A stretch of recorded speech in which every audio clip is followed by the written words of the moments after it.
শাশুড়ি মাকে লেখা এক জামাইয়ের চিঠি। জামাই, প্রিয় শাশুড়ি মা, আমি আপনার দেওয়া প্রোডাক্টের জ্বালায় অতিষ্ঠ। আপনার প্রোডাক্টে জন্মগত গোলমাল আছে, সেটা আমাকে ডেলিভারি করার সময় জানানো হয়নি।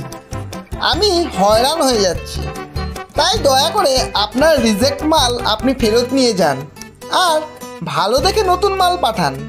জামাই চিঠির প্রত্যুত্তরে শাশুড়ি মা। প্রিয় জামাই বাবা জীবন, মালের ওয়ারেন্টি পেরিয়ে গেছে।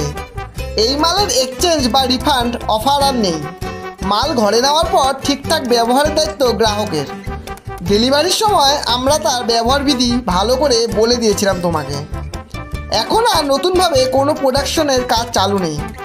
পুরনো মেশিনপত্র সব এখন অচল, তাই পুরনো প্রোডাক্টকেই সাবধানের সঙ্গে যত্ন নিয়ে ব্যবহার করো। অভ্যস্ত হওয়ার পর দেখবে সব ঠিক হয়ে যাবে। ভালো থেকো, সুখী হও বাবা জীবন। ইতি তোমার শাশুড়ি মা।